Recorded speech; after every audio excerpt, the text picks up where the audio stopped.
Hello, this is Scroll Sentry. Welcome back to my Let's Play of Champions Online. And now we're finally getting this up and running. Wait, what?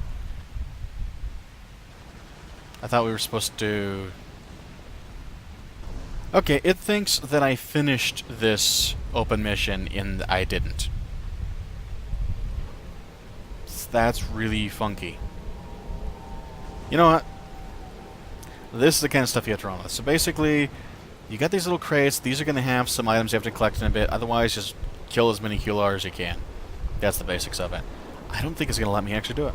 This is what I have as a complaint against Champions Online. Is that they just won't fix it. Why won't they fix it? Because of greed. Greedy people with a lot of power. They're the ones who have all the financial backing into this. No one can do anything about it. Well. So, looks like our quest giver here is under attack. I'll go ahead and blast at least this guy out of the way. There we go. Let's see if I can catch a chance to talk. The cannon is completed? Great!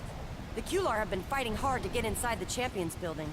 Kinetic and I have managed to hold most of them off, but some managed to slip by us. Defender followed them inside. I think he may need your help. We must prevent any more QLR from entering the headquarters. Dr. Silverback analyzed the data you collected and pinpointed the source of the energy. It's coming from inside the Champions building. Silverback thinks the old QLR homing beacons we captured during the last attack on Earth have been reactivated somehow, and someone tampered with the signal to drive the QLR crazy.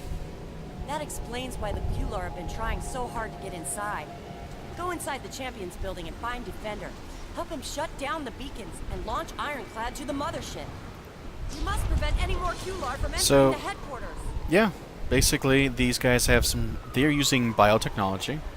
So when they say go away. If you enter the Champions headquarters, they give you a warning first, because once you enter this is the last part. When you finish it, you are done with the tutorial. It is recommended that you do so before entering the Champions building. So they're just giving a fair warning. This was originally more important when you could actually earn achievements in here. Just basically by normal, I guess they call them perks and other things like that. But they're basically achievements. And things like, did you find all three of the side quests I mentioned earlier? Foxpat, the saving the little cat, and helping this one girl just to be able to make it back to safety, escorting her. That was the three you needed to get a certain achievement, which is now gone. You can't do that, I mean. So, just one of those little things they did. Yeah, you may notice these guys are actually fighting each other. The robots are actually... Well, Dr. Destroyer supposedly was defeated, as they'll explain later, but these are his robots. They've come back.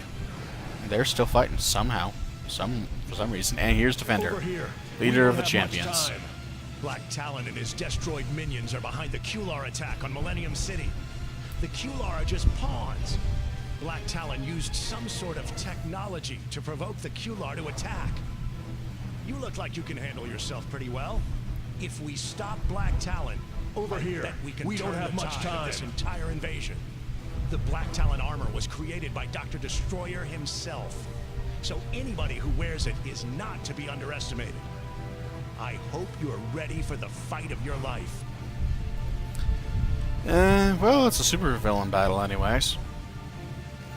Not really much of a proper one, since you have all this. Our adversary. He's a servant of Dr. Destroyer. And if we don't bring him down quickly, he'll lay waste to all Millennium City. And yeah, they did have him do another line over top of it for a moment there. Now, this guy doesn't have to worry about directional attacks, but in general, if you're working with an ally... Oh wait, no, that's one of his weak attacks. I can just let that take the hit.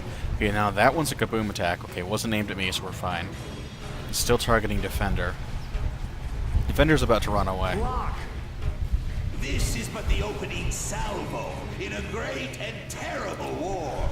I'll hold off the reinforcements. That Dr. Destroyer will be victorious. Yeah. You're going to have to defeat Black Talon on your own. That's so that you got to be the one that actually did the work, was the reason they did that. That's why he kind of leaves you to fight him on your own at the end. But to be fair, You've he helped you shown quite a bit. great bravery today, my friend. We need to shut down all those beacons. They broadcast a high-frequency signal which drives the QLAR crazy. That's what caused them to attack. And kaboom. I love how the robots are completely annihilated when you destroy them. No knocking out the robots. That's for sure. None of this, oh, they're just knocked out stuff. Ah, with this guy. I mean, with superheroes, generally they don't kill much of anyone, but the robots, they're fair game. Anyways, oh right, I'm supposed to actually go up and press something? Oh no, I already did that there. The other one still needs to be taken down. Actually, your basic attacks often have a range of 80 feet versus 40 feet for your energy builders. So, like my charge up has a longer range than my energy Beacons builder. are down. Let's launch Ironclad and hope he's able to bring down the QLAR mothership. So they're talking about taking down the QLAR mothership This with door leads to Ironclad. the defense control room. Yeah, you may be surprised at how they do this. But, well, yeah, superheroes don't always do things the same way. You'll see. Go for it. Launch the Ironclad defense. Giant cannon? Oh yeah. But it gets better.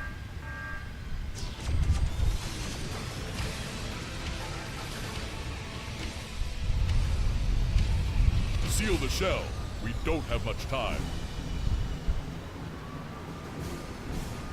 Ironclad's hypervelocity shell easily penetrated both the shield and the mothership's armor.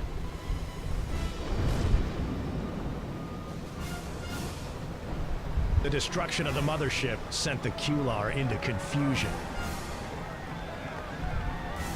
The surviving aliens fled.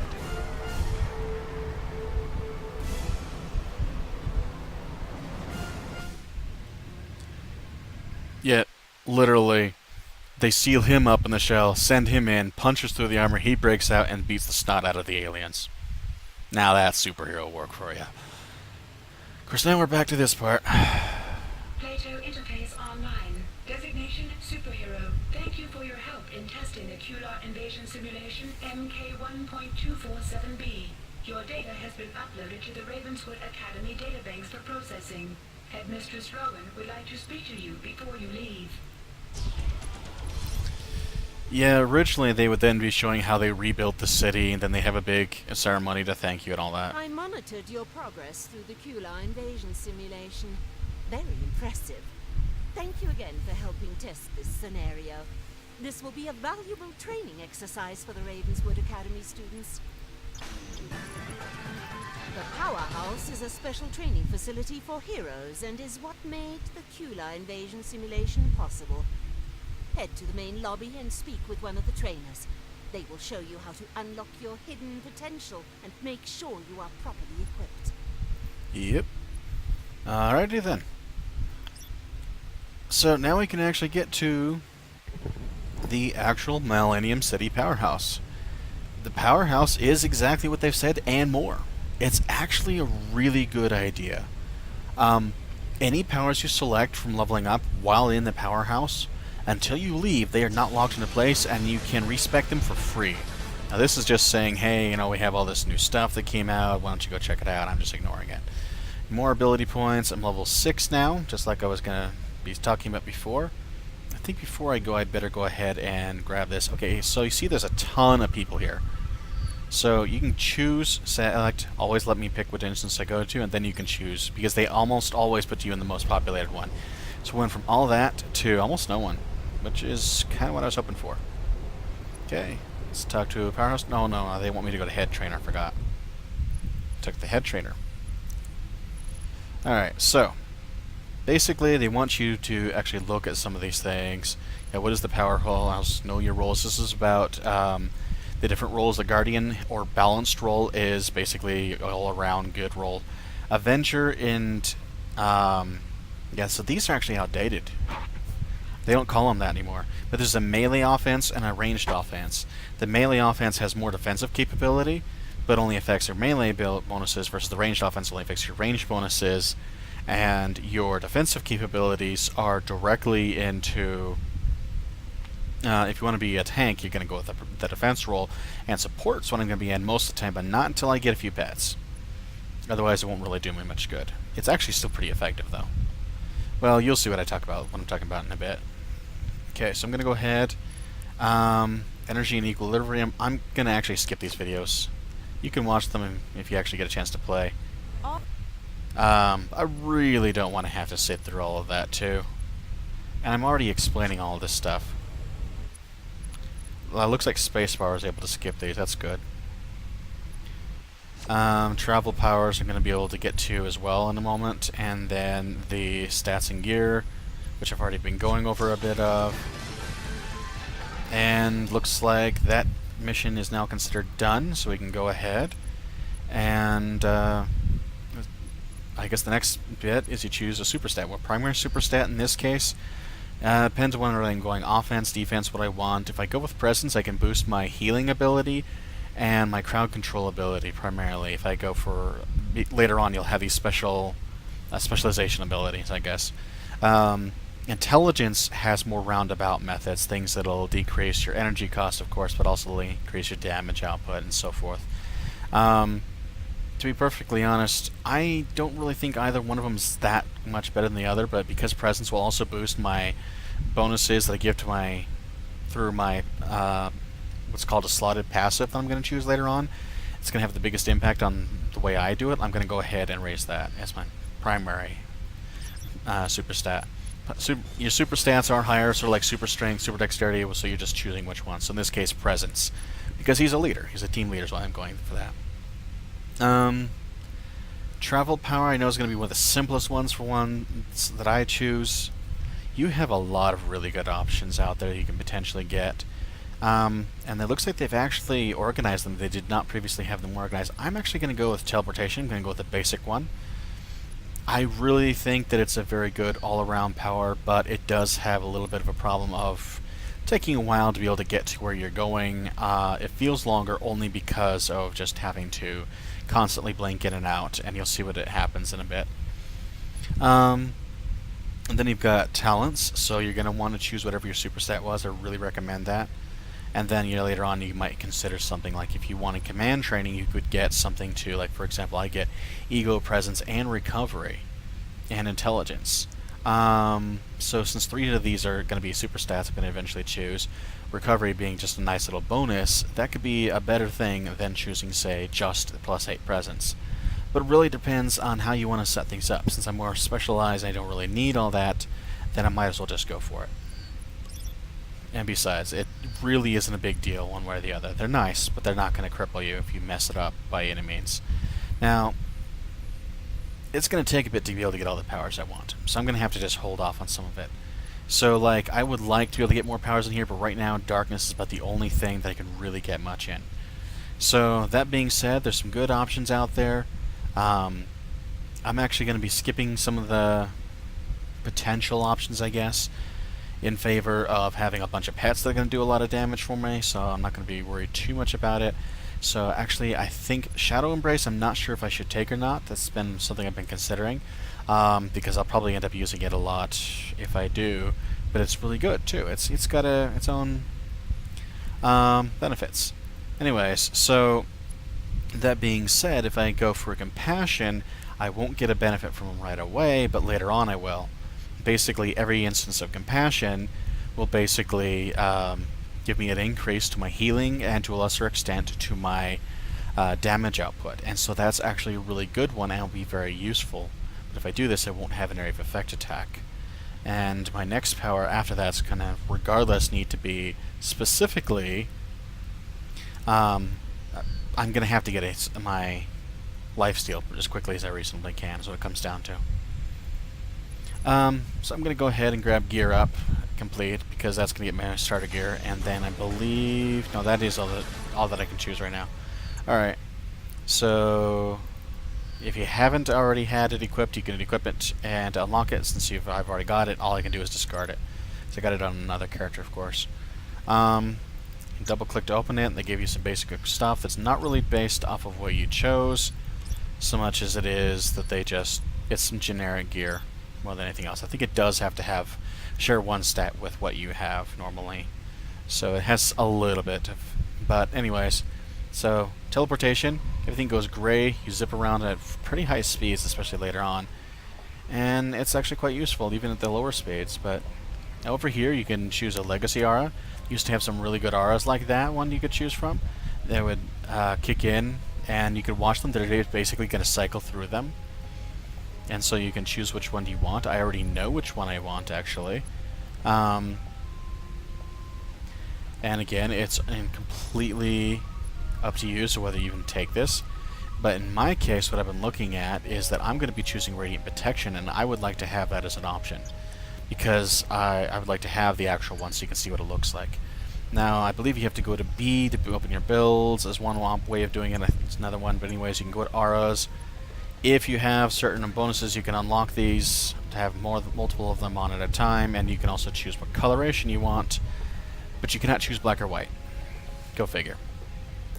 The default is what I'm going to go for to start with, just so you can see what it looks like. A little bit of a golden look to it. But there's a lot of good options here. Like if I were to go red, that's actually kind of cool. I might actually stick with that. Anyways, I always tend to drag toggled powers like that over to a spot I'm like never going to use, and then I just turn it on once. You have to maintain it, and then it's on. Now, this will still have at least one rank, even right now, even though I don't have any special heals. But anytime I get any healing, like from just general stuff, it can show up and do quite a bit. Now, you've got some extra things you can go to. You can go to a theater and all that, but that's not the cool part. Go over here. You can go to the training rooms. I want to show this off real quick, and then I'm going to call it a day. And so, first of all, this is where you can just blast stuff. You got, starting at here, level 1, level 5, level 10, and then it goes up by 10 each time. 10, 20, 30, 30, and 40, as well as over here is another level 40. There's a couple of them. Yeah, here's a regenerating guy that's just got massive amounts. If you want to know how to defeat these guys, knockback.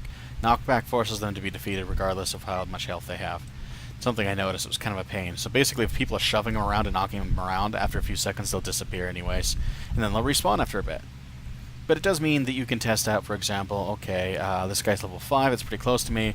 You can see what am I actually doing, and fire it off. They have way more health than a normal opponent ever would have. What is that? Devoid?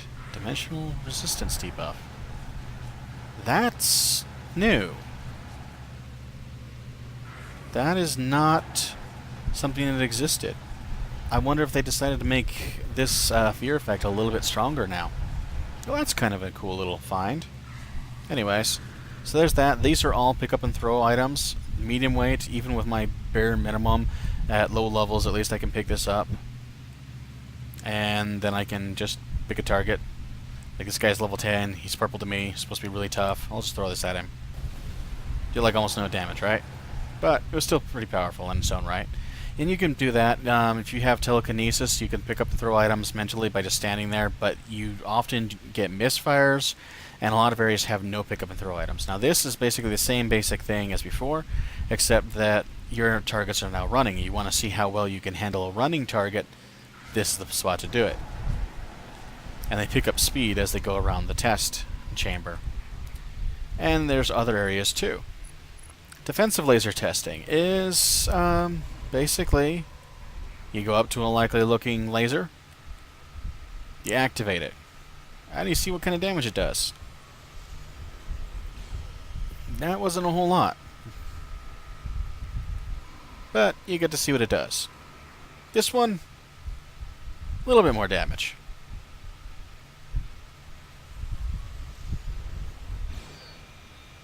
Yeah.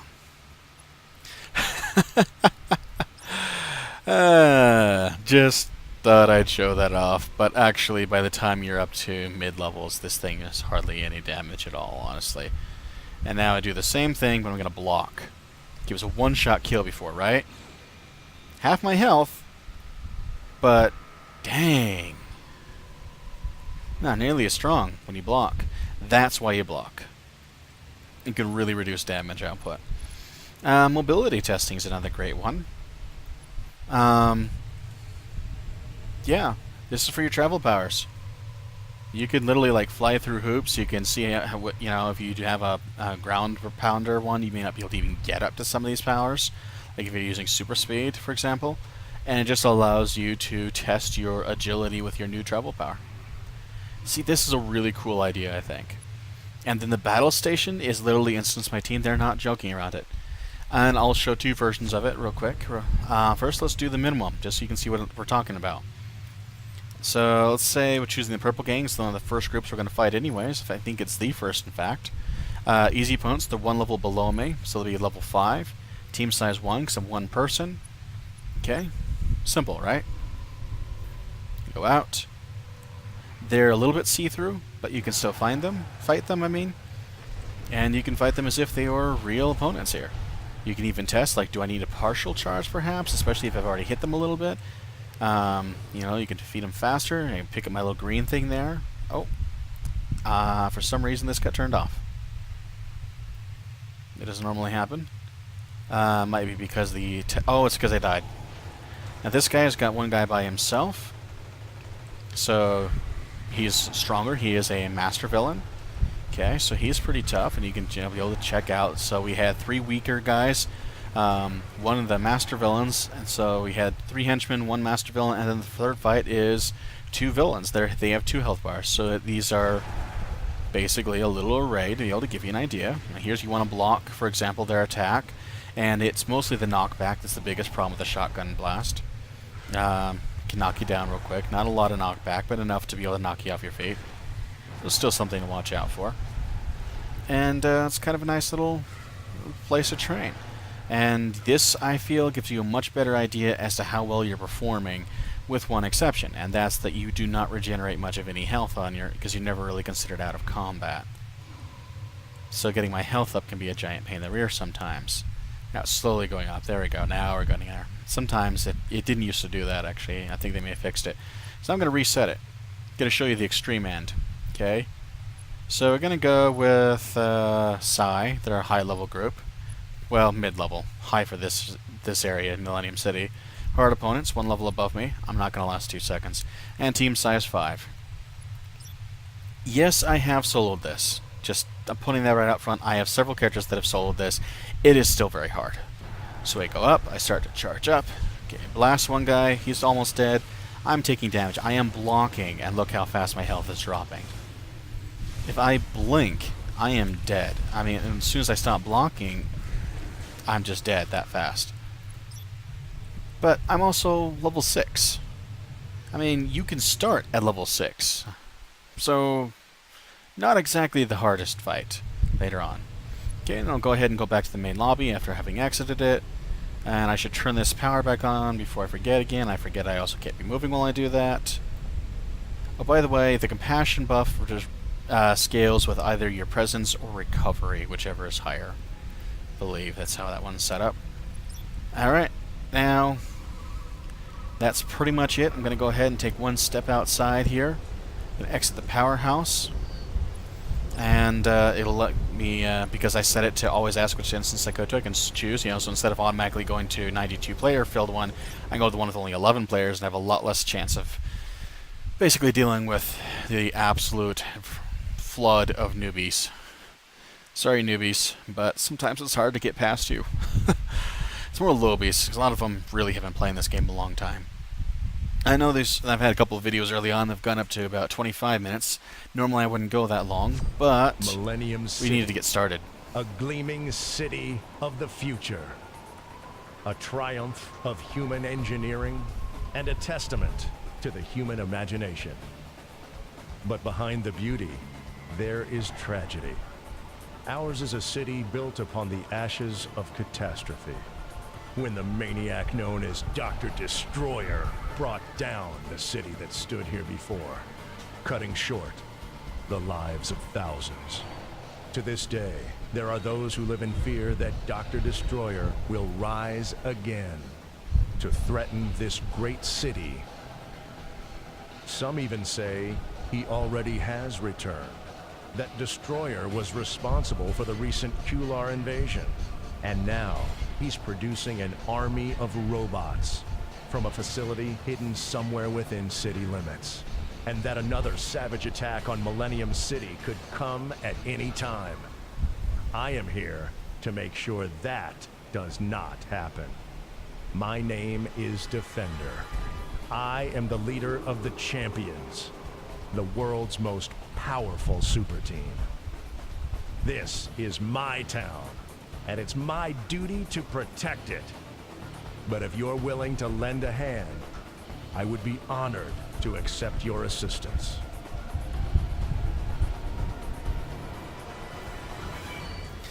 Well, from here on out, we get to actually play the real game. No more tutorials. No more all that stuff. So, see you next time when we pick up on the actual game proper. Have fun, guys.